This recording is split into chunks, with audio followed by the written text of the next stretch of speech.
up here. Expect coastal flooding, especially at high tide, all the way from Fort Pierce right through Orlando, especially to the east of there, into Merritt Island and such, and on this side, and also even into, I would say, the Cocoa Beach area. You could see surges of 3 to 4 feet.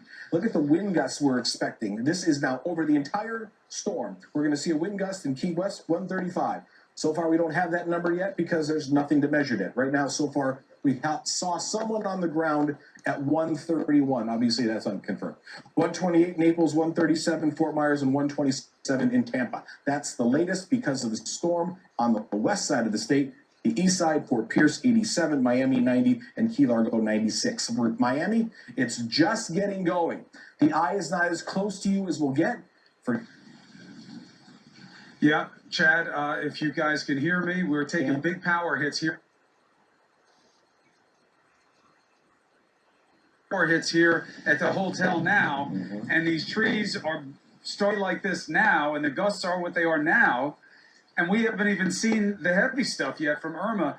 It is what you've been teaching me about the last couple of days about the cumulative effect. What's being weakened right now by these medium gusts, and what will be therefore sent to failure by the real gusts when they get here. And of course, the flood surge, a big and unique concern here as well. Chad, thank you very much. Thank you for keeping me apprised of the situation on email. It's good to have the information in advance so we can explain to people on the ground what they're seeing and what they're not seeing. All right, let's take a break here while we figure out what's going on with our power situation.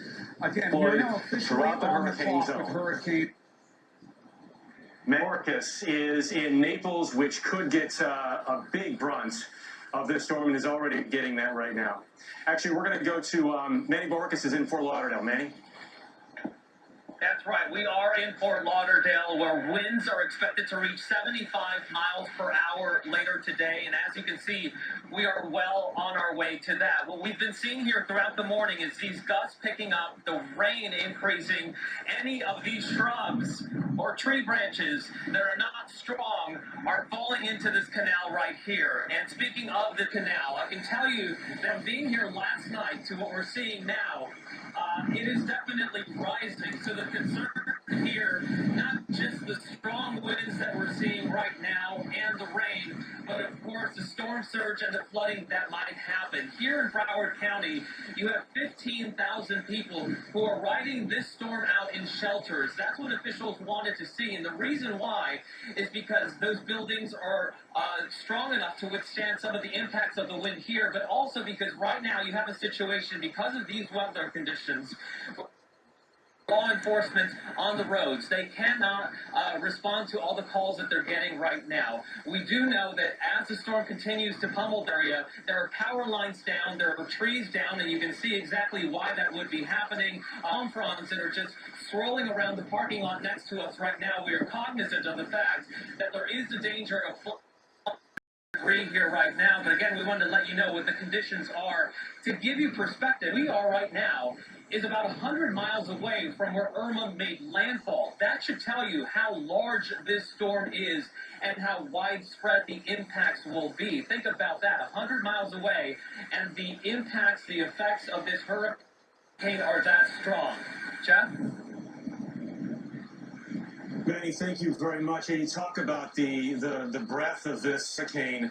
Mark Strassman is in Miami and southeastern Florida, which isn't going to get the worst, but it's still very bad. Mark? It is really bad, Jeff. These are really punishing winds like this, which really is a wind tunnel.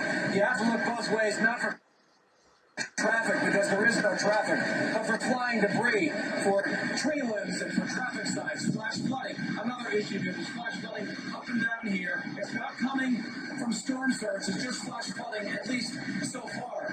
Most people, of course, have evacuated here, and with good reason. This was the largest evacuation in Miami-Dade's history, an area that obviously has seen lots of hurricanes come and go over the years. But for people who have decided to stay put and hunker down, they're really on their own at this point. Just as Manny was talking about with emergency responders up in Broward, in Miami-Dade, by and large, they're not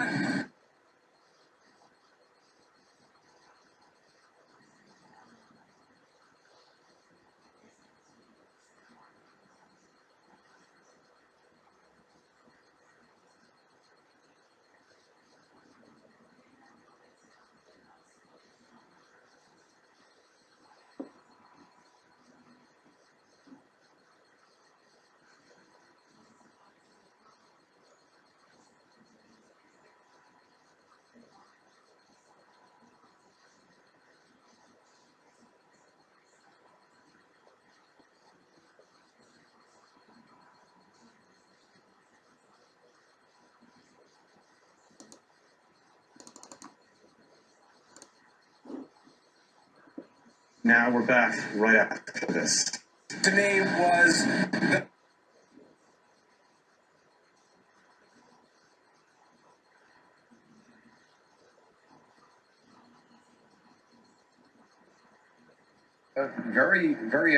very high.